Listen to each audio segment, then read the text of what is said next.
नमस्कार, आप देख रहे हैं अपने उत्तराखंड। मैं हूं आपके साथ संदीप तिवारी। उत्तराखंड राज्य ने आज अपनी स्थापना के 25वें साल यानी रजत जयंती वर्ष में प्रवेश कर लिया है। राज्य स्थापना दिवस के इस उत्सव में प्रधानमंत्री मोदी ने वीडियो संदेश जारी किया है। प्रदेशवासियों को शुभकामनाएं देने के साथ ही उन्होंने आज 9 नवंबर को 9 आग्रह किए हैं। साथ ही आपको बता दें कि प्रधानमंत्री मोदी ने कहा कि उत्तराखंड में विकास का महायज्ञ चल रहा है। आज मैं 9 आग्रह कर रहा हूं, जिसमें 5 आग्रह उत्तराखंड के लोगों से और 4 आग्रह पर्यटकों से हैं। प्रधानमंत्री मोदी ने कहा कि उत्तराखंड जिस सपने के साथ बना है उसे साकार किया जा रहा है। मैंने बाबा केदारनाथ के चरणों में बैठकर कहा था कि ये दशक उत्तराखंड का दशक है। मेरा ये विश्वास अडिग है और सरकार इसे साकार कर रही है। कई मामलों में उत्तराखंड देश में नंबर 1 है।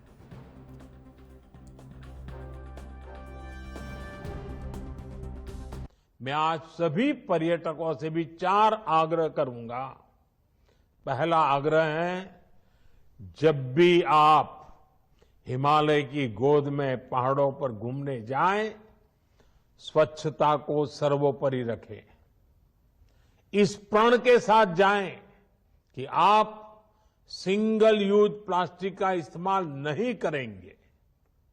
दूसरा आग्रह है, वोकल फॉर लोकल के मंत्र को वहां भी याद रखें।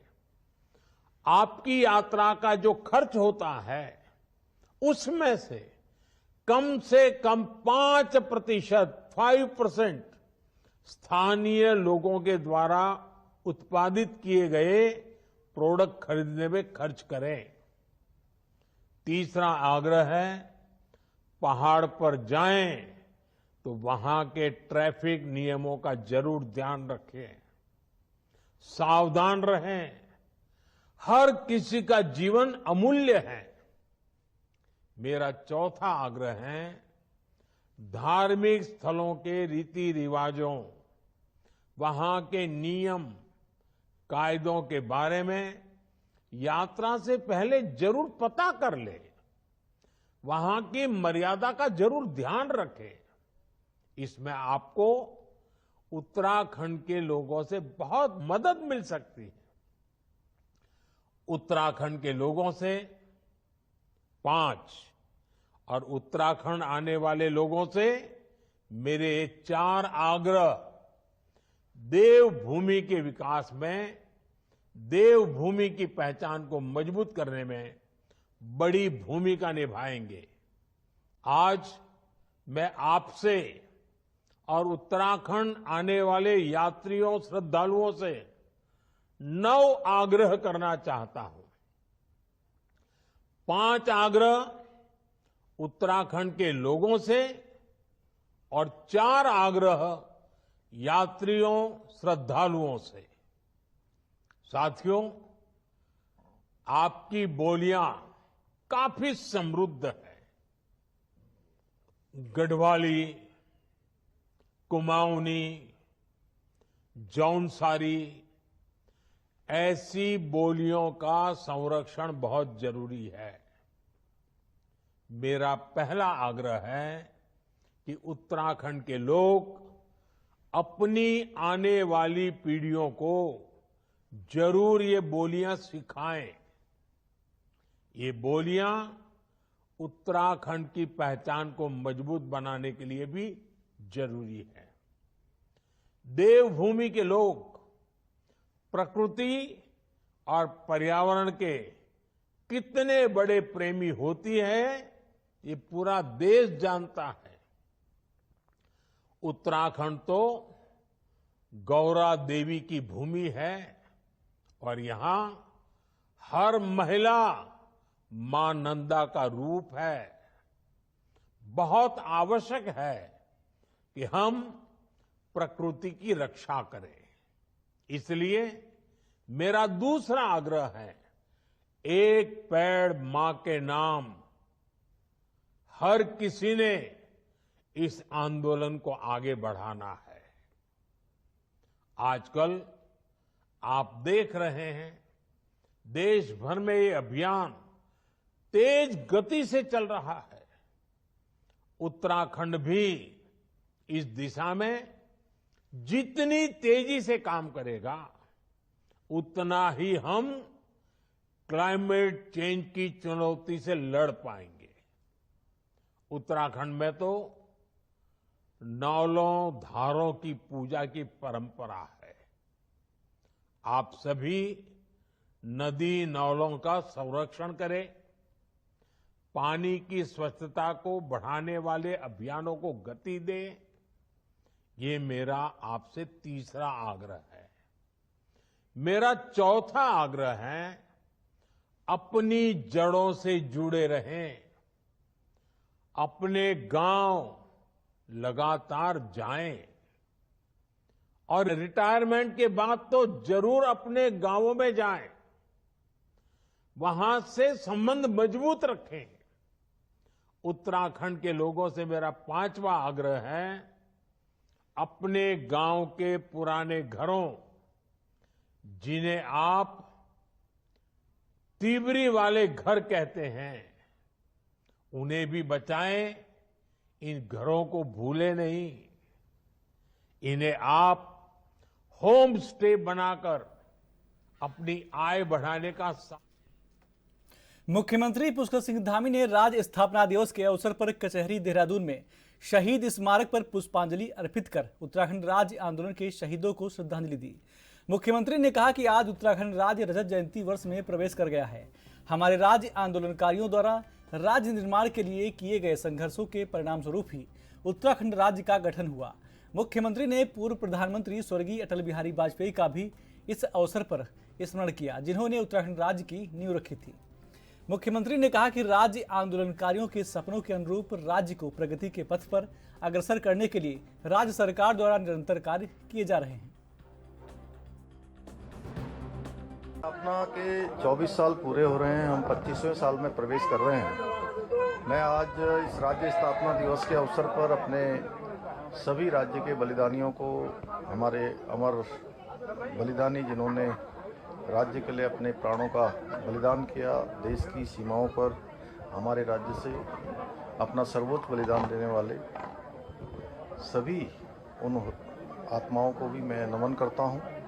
और इस अवसर पर हमारे प्रधानमंत्री जी ने जो बाबा केदार की भूमि से कहा था कि 21वीं सदी का तीसरा दशक उत्तराखंड का दशक होगा, तो 25वें साल में हम सब उत्तराखंड वासी ये संकल्प लेते हैं कि हम इसको साकार करेंगे, धरातल पर उतारेंगे। हर क्षेत्र में उत्तराखंड अग्रणी होगा, एक आदर्श राज्य बनेगा और एक अग्रणी राज्यों की श्रेणी में आकर वह सभी काम उत्तराखंड के अंदर हम संचालित करेंगे, उनको आगे बढ़ाने में योगदान देंगे, जो हर एक उत्तराखंड वासी के जीवन को आगे बढ़ाएंगे, समाज के अंतिम छोर तक विकास की धारा को पहुंचाएंगे। हम आगे बढ़ रहे हैं और बहुत सारे क्षेत्रों में आज उत्तराखंड हिंदुस्तान के प्रथम श्रेणी के राज्यों में शामिल हो गया है। अगर हम आज SDG सस्टेनेबल डेवलपमेंट गोल्स, सतत विकास के लक्ष्यों की प्राप्ति की नीति आयोग की रिपोर्ट पिछले इस वर्ष की देखेंगे तो उस सूचकांक में हम पूरे देश में नंबर 1 पर आए हैं। हम स्टार्टअप के क्षेत्र में आज अचीवर्स की श्रेणी में थे, हम लीडर्स की श्रेणी में आए हैं।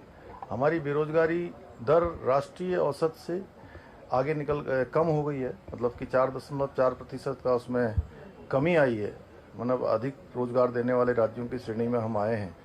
1.3 गुना की GSDP यानी कि 33% की GSDP में हमारी वृद्धि हुई है।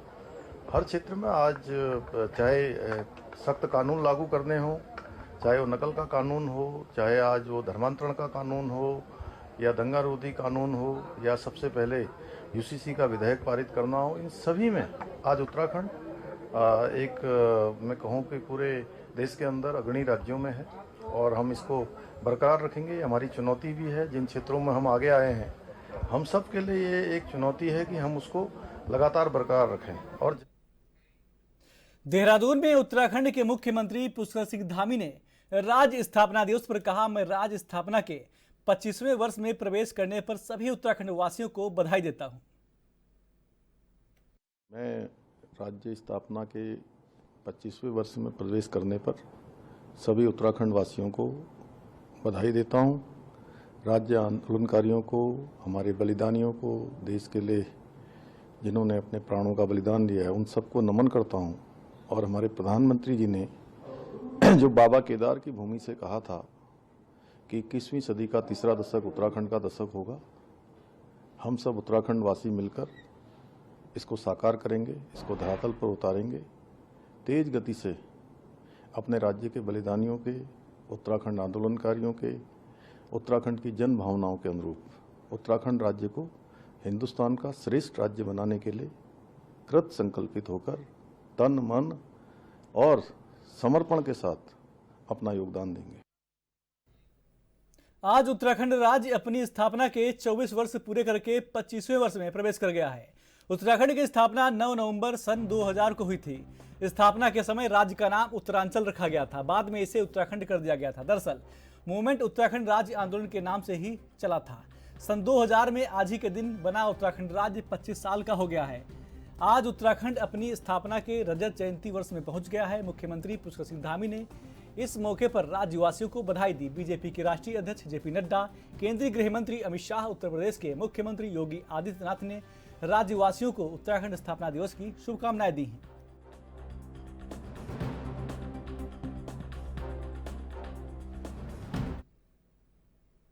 हरियाणा के मुख्यमंत्री नायब सिंह सैनी मोहनदास आश्रम में 105वें बोधोत्सव पर आयोजित कार्यक्रम में शामिल हुए। नायब सिंह सैनी ने उत्तराखंड राज्य के 24वें स्थापना दिवस पर कहा कि मैं उत्तराखंड के सभी लोगों को उत्तराखंड के स्थापना दिवस की बहुत बहुत बधाई देता हूं। मैं आपको बता दें कि मुख्यमंत्री पुष्कर सिंह धामी ने जो लोगों की सेवा में तत्पर रूप से लगे रहते हैं, मैं उनको भी बधाई देता हूं। मैं रजत जयंती के लिए उत्तराखंड को बहुत बहुत बधाई देता हूं। के स्थापना दिवस की मैं उत्तराखंड के सभी लोगों को बहुत बहुत बधाई देता हूं और यहाँ के यशस्वी मुख्यमंत्री जो दिन रात लोगों की सेवा में तत्परता से लगे हुए हैं, पुष्कर सिंह धामी जी, मैं उनको भी और उत्तराखंड की जनता को बहुत बहुत बधाई और शुभकामनाएं देता हूं। ये उत्तराखंड पुष्कर सिंह जी धामी के नीतियों को साथ लेकर के, आदरणीय मोदी जी की नीतियों को साथ लेकर के ये गति से आगे बढ़ता रहे, ऐसी मैं केदार बाबा से प्रार्थना भी करता हूं। 24 साल पूरे हो गए सर, पूरे उत्तराखंड को 25 में चली जाएगा, 25 में लग जाएगा। मैं जो सिल्वर जुबली उत्तराखंड की है, इसकी बहुत बहुत बधाई देता हूं, क्योंकि 24 वर्ष पूरे किए हैं उत्तराखंड ने। गौरवशाली उत्तराखंड का इतिहास है और नई विकास की ऊंचाइयों को उत्तराखंड छू रहा है। मैं सभी उत्तराखंड के लोगों को बहुत बहुत बधाई देता हूं।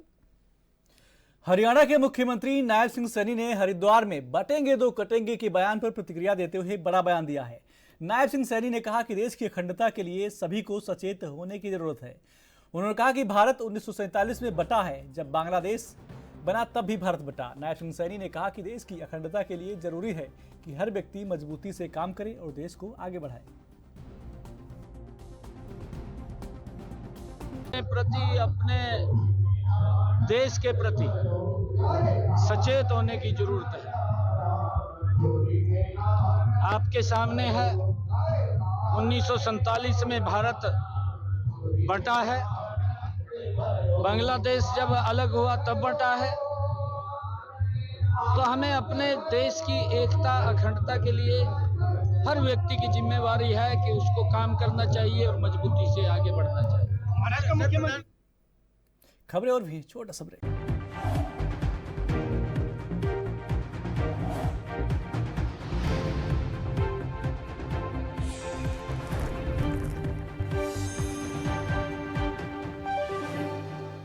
ब्रेक के बाद स्वागत है आपका। खबरों में आगे बढ़ते हैं। उत्तराखंड की खेल और युवा कल्याण मंत्री रेखा आर्य ने देहरादून में युवा महोत्सव के बारे में जानकारी देते हुए बताया कि आज शाम 6 बजे उत्तराखंड स्थापना दिवस के अवसर पर मुख्यमंत्री पुष्कर सिंह धामी युवा महोत्सव का आगाज कर देंगे। यह महोत्सव 9 से 14 नवंबर तक राजधानी देहरादून स्थित परेड ग्राउंड में आयोजित किया जाएगा। रेखा ने बताया कि आज इस महोत्सव का आगाज होगा, लेकिन युवा महोत्सव में 10 नवंबर के बाद से अगले 4 दिनों तक विभिन्न सांस्कृतिक कार्यक्रम होंगे। युवा महोत्सव की इस वर्ष की theme innovation in sports science पर आधारित है, जिसके लिए महोत्सव में स्पोर्ट्स साइंस की प्रदर्शनी भी लगेगी। इसका लाभ यह होगा कि हमारी युवा पीढ़ी को खेल और विज्ञान का समग्र ज्ञान प्राप्त हो सकेगा। तो हमारी ये कोशिश है कि ये 10 तारीख से लेकर 14 तारीख तक चलने वाला जो युवा महोत्सव है उसमें हर दिन कुछ ना कुछ नया जोड़ते रहे।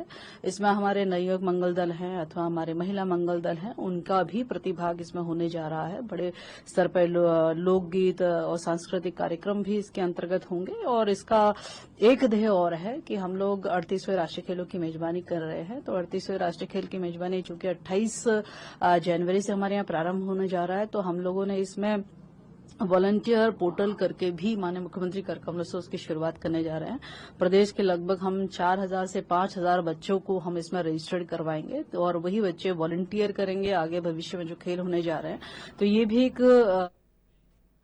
उत्तराखंड में बजट खर्च को लेकर हर वित्तीय वर्ष में बड़े बड़े दावे किए जाते हैं, लेकिन हालात यह है कि पिछली बार की तुलना में इस बार बजट खर्च की रफ्तार और धीमी रही है। वित्तीय वर्ष 2024-25 में पूंजीगत मद में 15 अक्टूबर तक यानी 6 माह से अधिक समय बीतने के बाद ही मात्र 3140 करोड़ की राशि खर्च की जा सकी है, जो कि पिछले वित्तीय वर्ष की तुलना में यह काफी कम है। वित्तीय वर्ष 2023-24 में पहली छमाही में 4800 करोड़ की राशि खर्च की गई थी। अब वित्तीय वर्ष की दूसरी छमाही की शेष अवधि में 11000 करोड़ से अधिक खर्च करने का दबाव सरकार पर है। वित्तीय वर्ष 2024-25 में विकास योजनाओं और परिसंपत्तियों के निर्माण कार्यों के लिए पूंजीगत मद के लिए 14857 करोड़ का बजट प्राविधान किया गया था। आपको बता दें कि इसमें से 4479 करोड़ की राशि विभागों को खर्च के लिए आवंटित की जा चुकी है। नहीं, देखिए उसमें 2-3 चीज़ें जैसे मैंने बता दिया था। एक तो हम लोगों के यहाँ पर वो वेदर जो है हमारा काफ़ी इस बार ख़राब रहा है, नंबर 1। दूसरा जो मैंने कहा हुआ था कि इलेक्शन से हमारे यहाँ पर भी व्यय का स्थिति जो है वो प्रभावित हुई है। तीसरा ये है कि जो हम लोग व्यय की जब एक प्रोजेक्शन करते हैं, उस प्रोजेक्शंस में हम लोग भारत सरकार से भी कितनी धनराशि हमें अवमुक्त होगी उसका भी जो है एक कंपोनेंट वो भी होता है।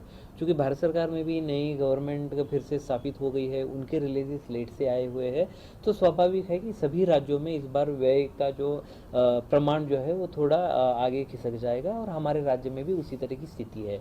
लेकिन हाँ, किसी भी तरीके की कॉम्प्लेसेंसी की आवश्यकता नहीं है। हम लोगों के पास जब पर्याप्त धनराशि है तो उसका ससमय उपयोग कर लेना चाहिए और माननीय मुख्यमंत्री जी, माननीय वित्त मंत्री जी भी उसको समय समय पर जो है उसकी समीक्षा कर दे रहे हैं। हम लोगों को साथ ही में ज़्यादा फोकस करने की ज़रूरत है। जो हमारे खुद के आय के संसाधन हैं उन पर हम लोग चाहते हैं कि बहुत ही अच्छी हमारी एक ग्रोथ दिखे, बहुत अच्छी हमें वृद्धि दिखे उसमें। उसके लिए भी हम लोगों को प्रयास करने की आवश्यकता है। इस बार खनन से जो धनराशि हम लोगों को प्राप्त हुई है वो बहुत ही ज़्यादा बहुत एनकरेजिंग है। हम चाहते हैं कि वही ग्रोथ जो है हम लोगों को आगे बढ़ती रहे। जीएसटी की ग्रोथ उतनी नहीं दिख रही है, जो हम लोगों को अभी थोड़ा उस पर सोचने की ज़रूरत है, उस पर प्रभावी कार्रवाई करने की ज़रूरत है। इसकी मॉनिटरिंग निरंतर रूप से जो है हमारे स्तर से हो रही है। विभागों को निर्देश दिए जा रहे हैं, जहां आवश्यकता है वहां पर हमारे पॉलिटिकल एग्जीक्यूटिव्स है या फिर हमारे एडमिनिस्ट्रेटिव एग्जीक्यूटिव्स है, उनकी आवश्यकता के अनुसार उनकी मदद ली जाती है, उनका मार्गदर्शन लिया। और कांग्रेस लगातार निकाय चुनाव में देरी को लेकर सरकार के ऊपर गंभीर आरोप लगाती रहती है और लगातार सरकार पर निकाय चुनाव में देरी करने के आरोप लगाती रही है। कांग्रेस का कहना है कि सरकार जानबूझकर निकाय चुनाव में देरी कर रही है, तो दूसरी तरफ बीजेपी के विधायक और देहरादून के पूर्व मेयर विनोद चमोली ने कांग्रेस के हमलों पर जवाब देते हुए कहा कि हम तो चाहते हैं कि निकाय चुनाव समय पर हो जाए, पर ओबीसी आरक्षण को लेकर जो एकल रिपोर्ट आनी थी वह आ नहीं पाई है। या तो सुप्रीम कोर्ट का आदेश था कि यह रिपोर्ट चाहिए और ओबीसी आरक्षण का क्या रूप होगा, यह अब सरकार को तय करना है। जैसे ही यह सब धरातल पर आ जाएगा उसके बाद चुनाव करा दिए जाएंगे। हम तो चाहते हैं कि चुनाव समय पर हो जाए, पहले भी हो जानी चाहिए थी, लेकिन क्योंकि ओबीसी के जो एकल आयोग बना था उसकी रिपोर्ट आ नहीं पाई थी। आरक्षण का जो सुप्रीम कोर्ट का आदेश है, ओबीसी का आरक्षण उस आयोग की सिफारिशों के आधार पर होना है, तो हो नहीं पाया था। तो उसके कारण अभी तक पीछे मामला किसका सप्लीमेंट्री लिस्ट अभी इन्होंने सबमिट की है। तो अभी ओबीसी आरक्षण का क्या स्वरूप होगा ये शासन को तय करना है, सरकार को उसमें निर्णय लेना है। जब वो धरातल पर आ जाएगा तो आरक्षण की व्यवस्था बनेगी, उसके बाद तब चुनाव करा पाने संभव होंगे। ये प्रक्रिया में उलझा हुआ मामला है, ये तो हमारे तो उत्तराखंड कांग्रेस के प्रदेश अध्यक्ष करण मेहरा ने राज्य स्थापना दिवस के अवसर पर राज्यवासियों को बधाई देते हुए कहा कि आज भी 24 साल के अंतराल में राज्य के कुछ ज्वलंत विषय ऐसे हैं जिन पर ना तो सरकारें काम कर पाई हैं और ना ही कोई इसका ठोस समाधान अब तक निकल पाया है। कांग्रेस प्रदेश अध्यक्ष ने कहा कि चाहे स्थायी राजधानी का विषय हो या फिर राज्य में विकास के लिए ठोस निर्णय की जरूरत, भाजपा की सरकार हमेशा से नाकाम साबित हुई है।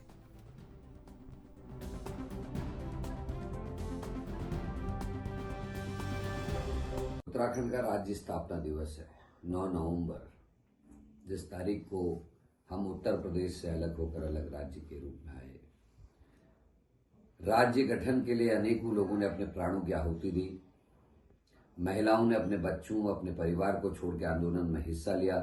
वहीं कई पत्रकार साथियों ने अपनी लेखनी से इस आंदोलन को मजबूत करने का काम किया, आंदोलन में सक्रिय भूमिका निभाई। कई सरकारी कर्मचारियों और यूनियंस ने तक इसमें प्रतिभाग किया और राज्य के गठन में अपना महत्वपूर्ण योगदान दिया। राज्य गठन के लिए जो सबसे पहली चीज थी वो थी कि हमारा जो राज्य है, राज्य बने अलग, क्योंकि उत्तर प्रदेश में रहते हुए हमको लगता था हमारा विकास नहीं हो रहा है, हमारे को परेशानियां हैं, हमारी जो संस्कृति है उसको नहीं समझा जा रहा, हमारी टोपोग्राफी के हिसाब से यहाँ काम नहीं हो पा रहे हैं और हमारे नेता या प्रशासन हमको नहीं समझ पा रहा है। और वही कारण बना कि अलग राज्य बने, हमारी संस्कृति, हमारा धर्म, हमारा आचार व्यवहार सब जो है संरक्षित रहे। इसके लिए लोगों ने आंदोलन किया और अपनी जानों की आहुति तक दी। और कई मेरे साथियों ने, मैं भी और मेरे कई साथियों ने अपने बहुत समय जेलों में बिताने का काम किया। आज जब मैं पीछे देखता हूं तो हम बहुत पीछे छूट गए हैं। ना तो उन नौजवानों की, नवयुवतियों की वो इच्छा पूरी हुई कि उनकी नौकरियां लगेंगी, ना उन खिलाड़ियों की वो इच्छा पूरी हुई कि वो खेल में आगे बढ़ेंगे, कहीं रणजी खेलेंगे, कहीं फुटबॉल में आगे जाएंगे, कहीं वॉलीबॉल में आगे जाएंगे, किसी और खेल में आगे जाएंगे। ना पर कैपिटा इनकम सुधरी, बल्कि हम और ज्यादा कर्ज में डूब गए। प्रदेश का प्रत्येक नागरिक आज कर्ज में है। वहीं इन कुछ सालों में हमारे मुख्यमंत्रियों ने हमको बेवकूफ बनाने का काम किया। जहां पंडित नारायण दत्त तिवारी ने एक लंबी लाइन खींची, सिडकुल्स की स्थापना की, रोडों का चौड़ीकरण किया, रोडों का सुधारीकरण किया, वो पैसा लेके आए और राज्य को आगे तरक्की के रास्ते पर लेके गए। इन्वेस्टमेंट मीट हुई। त्रिवेंद्र रावत जी की सरकार में सिफर, ना नौकरियां लगी, ना वो इन्वेस्टमेंट धरती पे दिखाई दी। फिर धामी जी ने एक इन्वेस्टमेंट मीट की, कोई रिजल्ट नहीं। वही हालात आज भी हैं, बल्कि नारायण दत्त तिवारी जी के प्रयास से जो इस खास पेशकश में मेरे साथ बस इतना ही। आप देखते रहिए ANB न्यूज। नमस्कार।